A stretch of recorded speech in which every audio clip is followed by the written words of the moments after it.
Bienvenue dans le royaume intérieur. Je suis Julie Deka.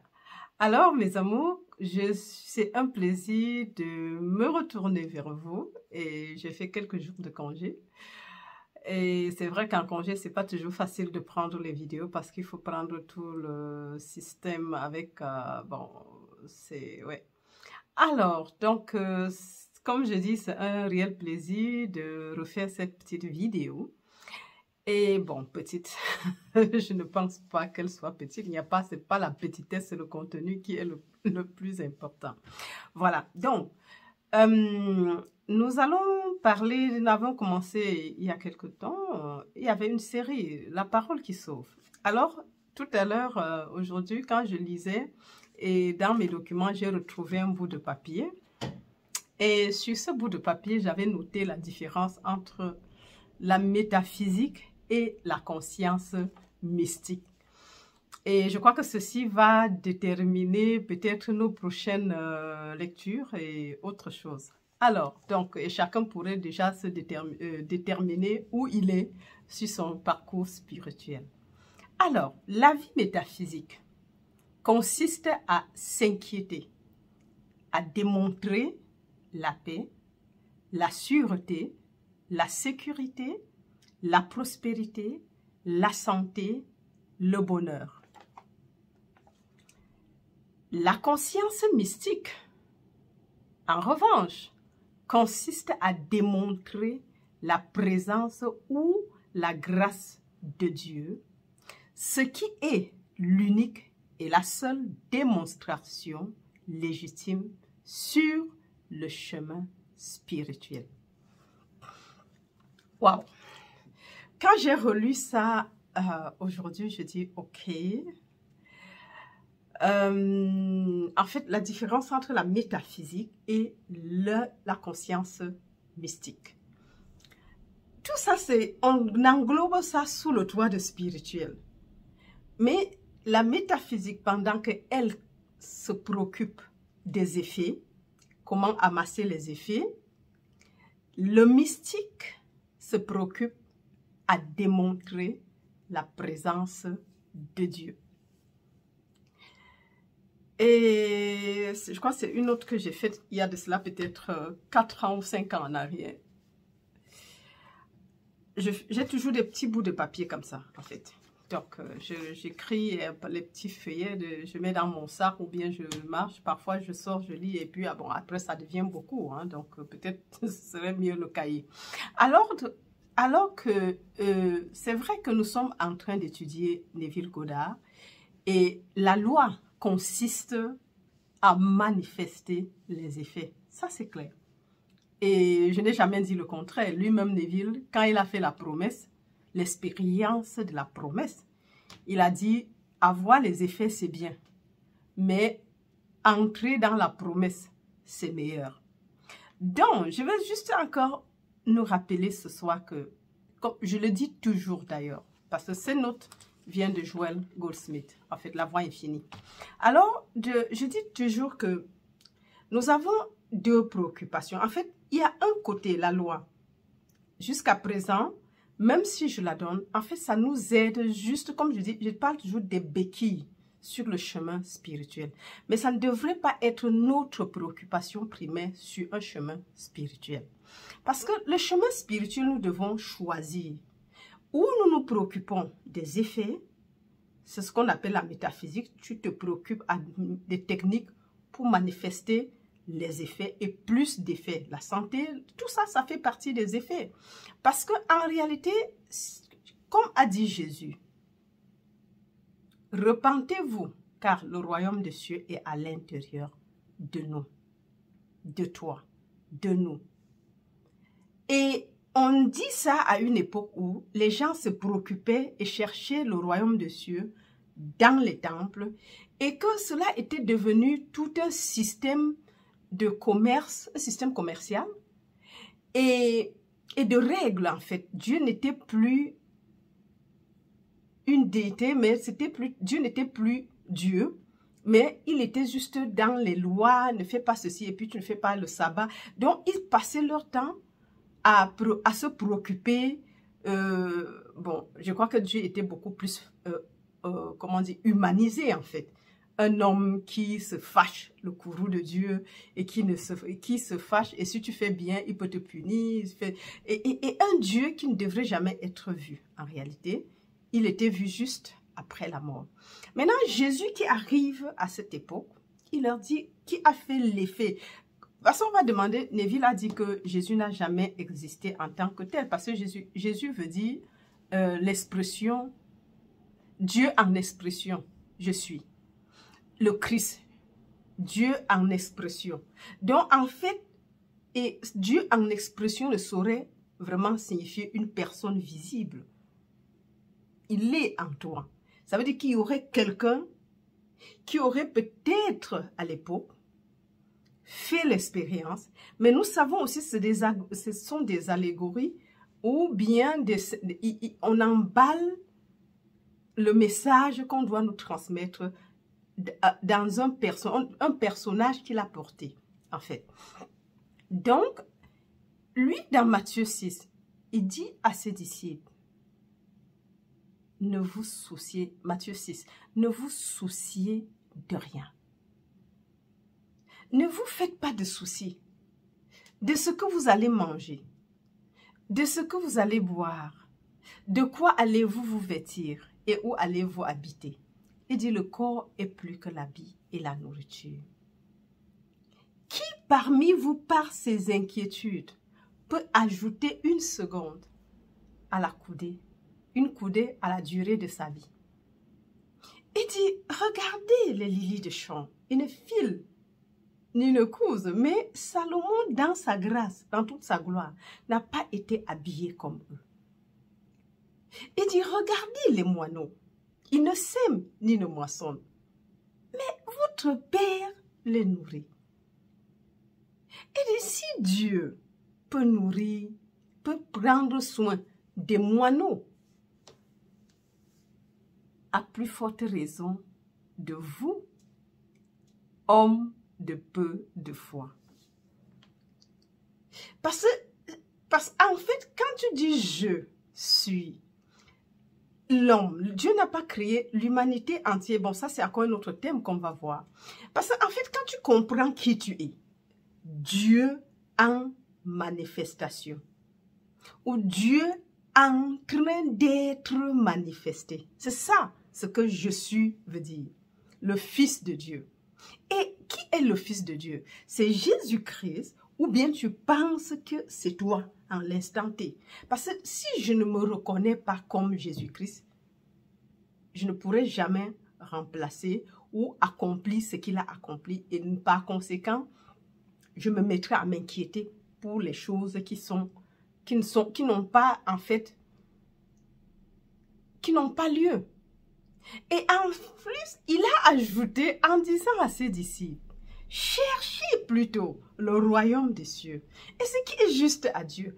Et tout ce que vous inquiétez là, tout ce que vous recherchez par la métaphysique, vous sera donné par-dessus le marché. Tout.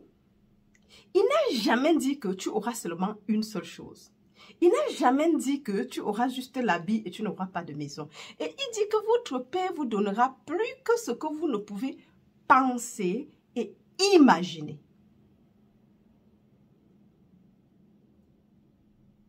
Penser, imaginer, désirer, vous aurez tout. Parce que quand tu penses par la tête, comme on dit, pour un désir, ce que tu veux, bien sûr, c'est la métaphysique. Ce sont les effets. Or, bien sûr que tu peux amasser plein de richesses ici. Mais comme tu quittes, si tu n'es plus conscient de ce corps, tu reviens ici. On dit, quand tu n'es plus conscient, tu réhabilites juste un autre corps pour continuer le chemin. Parce que le but de l'homme, comme on a déjà si bien dit, c'est de naître de nouveau, naître d'en haut, le Fils de Dieu, le Christ, le Fils du Dieu vivant. Je me souviens, je crois que j'ai déjà raconté ça ici, parce que ça, c'était la révélation qui m'avait fait sortir de l'église institutionnelle. Et justement, c'était des gens, dans Jean Et Jean, en fait, les gens qui veulent, voilà, c'était la scène en fait. Jésus qui est là, et il a fait un miracle. Et en fait, les gens cherchent à le lapider. On veut le tuer. Il dit que, mais bon, dites-moi pourquoi vous voulez me lapider. Pour quelle bonne œuvre vous voulez me lapider? On dit que non, non, on ne veut pas te lapider pour tes bonnes œuvres. On te veut te lapider parce que en tant qu'homme, suivez bien, en tant qu'homme, tu te fais égal de Dieu. Voilà la raison pour laquelle on voulait le crucifier, pour dire que Jésus était un homme comme nous. Il a seulement été né de nouveau. En même temps qu'il a fait des études des Esséniens. Donc, en fait, ce n'était pas seulement le judaïsme. Et c'est là où l'Esprit a ouvert mes yeux. Je dis, en tant qu'homme, tu te fais égal de Dieu. Et pour ça, on veut le lapider. Je dis, voilà ce que je cherchais depuis des années. Donc, après ça, tu ne peux pas devenir ce que Jésus fait sans comprendre l'état de conscience dans lequel il était. L'homme Jésus, en fait, l'homme. Oh, le Christ en nous, c'est le Fils de Dieu. Et à tout de coup, la parole de Dieu, les évangiles, ou bien l'évangile de Jean, avait toute une autre signification pour moi. Ça veut dire qu'à l'instant T, je commence à dire, puisqu'on a dit il a blasphémé en disant qu'il était égal de Dieu, ça veut donc dire que moi j'ai dit la même chose, j'ai commencé à le proclamer et je dis aux gens, bien sûr, tout comme Jésus, on a dit, je blasphémais. Ils m'ont traité, ils ont dit blasphème. Bien sûr, et quand je disais je suis le Christ, le Saint de Dieu, j'entendais blasphème. Ça veut donc dire qu'aujourd'hui, si je suis tombée dessus, ça voulait seulement dire que nous devons regarder ce que nous cherchons. Est-ce que nous sommes à l'instant T, parce que tu peux définir si tu es dans la métaphysique, si tu es dans la spiritualité. À l'instant T où tu écouteras ce message, ce ne serait pas un hasard de l'écouter. Tu t'inquiètes de quoi? Des effets, des choses de ce monde, de César? Remets à César ce qui est à César et à Dieu ce qui est à Dieu. Vous voyez que les gens s'occupaient, l'effigie, c'est quoi? En fait, nous devons nous décider à un moment donné, parce que la repentance, en tout cas la repentance, signifie fais un angle, un don de Dieu, fais un angle de 180 degrés pour voir, parce qu'en fait, ça veut dire que les deux sont diamétralement opposés. Ou tu es dans la métaphysique, ou tu es dans la conscience mystique, la spiritualité. La vraie spiritualité, le mysticisme chrétien. Parce que si tu vas te poser la question, je m'inquiète de quoi? Du développement de Dieu, de trouver Dieu, de manifester Dieu, qui est l'unique substance. Parce que quand tu as l'un, tu as tous les autres. Parce que Dieu est la substance de toute forme. Dieu est l'unique réalité, l'esprit. Dieu omniprésent, omnipotent, omniscient. Intelligence infinie. Bien sûr qu'il sait ce que je veux. Puisque quand je dis je suis, c'est d'abord le Dieu tel, avant de mettre Julie Descas. Je ne peux jamais dire Julie Descas. Non, je dis toujours je suis Julie Descas. Je suis, ajoute tout ce que tu veux, femme. Je suis née de, je suis. Donc il y a toujours un je suis qui est le nom de Dieu. Et ce je suis, nous l'avons en commun. Ça veut dire que si on porte cela, nous devons bien nous voir ce que nous mettons après. Or, la seule chose, c'est de pouvoir comprendre que en fait, là où je suis, là où on voit un homme, c'est Dieu en manifestation. Constamment, parce que ce n'est pas la manifestation divine, ce n'est pas quelque chose qui s'est passé en une journée, hier, et qu'aujourd'hui, c'est fini. Non. Dieu en manifestation. C'est ça le Fils de Dieu. Et bien sûr, si tu le fais, tu le dis, le Fils et le Père sont un. Il n'y a pas, et c'est ça là, c'est ce qui est important. Maintenant, nous devons maintenant cultiver la conscience du royaume. Et ça revient à ce que Neville disait lorsque lui, il a fait l'expérience des Écritures. Il enseigne. Parce que si nous voyons les enseignements de Neville, regardons très bien, parce que le livre que nous lisons, Ta foi et ta fortune, que nous on a commencé la lecture n'est pas fait après l'expérience. Il a écrit le livre avant l'expérience, donc c'est pure métaphysique. Bien sûr que dans ces écritures, ça nous permet de nous comprendre. Je ne dis pas non. Mais en fait, nous avons la chance en ce moment de connaître ce que Neville enseignait, qui nous aident au quotidien. Mais nous avons encore bien plus la chance d'avoir les enseignements tels que Abdou ou bien Joel Goldsmith ou bien Paul Gorman ou bien Hebb Fish ou tous les autres, la voie infinie en fait, la voie infinie qui est ma fondation d'une manière, que je dois le dire, qui nous aide en fait à comprendre un peu plus en profondeur ce que Neville, après la promesse, en fait, après l'expérience de la promesse, nous enseigne. Parce que là, il a complètement basculé dans l'absolu, Neville. Après l'expérience, il bascule complètement dans l'absolu et nous aide à pouvoir désirer, de ne désirer rien d'autre que la promesse, c'est-à-dire l'accomplissement des Écritures, comme il le dit très bien. Mais quand il le dit, nous comprenons donc qu'à tout moment, quand nous élevons un désir, je crois qu'il y avait une fois que cette question qui est venue sur la table. Avoir le désir, c'est pas méchant, oui, c'est ça le commun de mortels. Donc, on a toujours des milliers de désirs. Mais le but sur le chemin spirituel, c'est d'arriver à la place du non-désir, c'est-à-dire de te développer au niveau où tu deviens en fait le Dieu, le Fils de Dieu, où tu n'as plus de désir parce que la parole de Dieu dit que Fils, tu es toujours avec moi. Et tout ce que j'ai est à toi. Et il est communément dit, mon Père et moi, nous sommes un. Le Père est le cep, s'il est le cep, je suis le sarment. Quand nous voyons cette allégorie du cep et du sarment, et ça, c'est pas quelque chose de nouveau, nous voyons que si Dieu est le cep, je suis le sceptre. Et vous tous, vous êtes des sarments. C'est Dieu qui parle. Si donc il est le sceptre et moi le sarment, ça veut dire que si le sceptre et le sarment sont collés, c'est le sceptre et moi le sarment, ça veut dire que nous sommes collés. Ça veut dire que je ne manque de rien parce que le sarment n'a jamais fait l'effet de se nourrir soi-même. Le sarment est juste positionné sur le sceptre. Et c'est le sceptre qui fait l'acte de nourrir, l'acte de soigner, l'acte de s'occuper et de veiller à ce qu'il reçoive ce qu'il a besoin.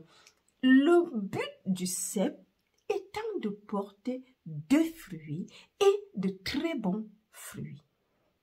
Mes amours, nous ne faisons aucun effort pour porter les fruits, mais seulement ta position. Le choix aujourd'hui que tu fais te permet de porter des fruits et de bons fruits. Et le Père émonde tes mondes afin que tu portes de très bons fruits, mes amours. Donc c'est le but en fait sur le chemin mystique. Porter les fruits, d'être le sceptre, d'arriver à un endroit de satiété. Et cette extase, waouh! Quand tu comprends, quand tu recommences à comprendre, à retourner dans la maison paternelle, bien sûr que tu as tout. Le fils prodigue, quand il vient dans la maison paternelle, ailleurs, il a travaillé quand il était en cours de route. Il n'avait plus rien. Il cherchait à gagner, bien sûr, par ses propres efforts. Mais il dit même la nourriture des porcs, on lui refusait de manger. Il n'avait pas le droit. Il a dit, bah, mon père, le serviteur seulement mange à satiété. Donc, je vais retourner dans la maison et dire à mon père que ça veut dire qu'il a reconnu qu'il était le fils de Dieu. Il est quitté maintenant du fils de la femme pour retourner à la maison paternelle et lui dit, j'ai fait l'erreur, prends-moi comme ton serviteur parce que là, j'aurai quand même à manger à ma faim. Mais le père lui a dit, tu es mon fils, tu ne peux jamais être serviteur. C'est pas possible. Parfois, on se nomme serviteur par humilité. Non, nous sommes des fils. Si tu es fils, fils a le même titre que Dieu. Le Père et le Fils sont un, pas deux. Il n'y a qu'en fait que Dieu. Mais seulement le Fils est Dieu en manifestation. Donc, quand tu dis le Fils, ça veut dire que je suis Dieu en manifestation.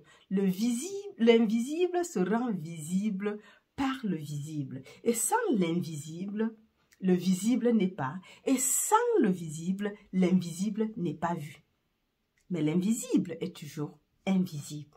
Donc, mes amours, je crois que c'est juste une petite explication par rapport à la parole qui sauve, la vérité qui sauve, par rapport à détecter la différence entre la métaphysique et la conscience mystique.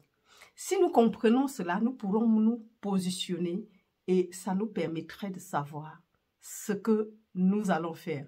Est-ce qu'on va être préoccupé par les désirs, par la manifestation, par les effets, ou nous allons nous préoccuper, ce qui est d'ailleurs sur le chemin mystique, à manifester la cause de toute chose, à devenir la cause de toute chose, à posséder cette chose-là. Et quand tu possèdes, on dit maintenant les effets, les maisons, l'argent, le bien-être, le succès, tout ce qu'on peut désirer dans le monde ne seront que des choses ajoutées. Mes amours, allez, on fait le gros cœur, mes amours. Je crois que c'était juste pour nous encourager parce que c'est assez important.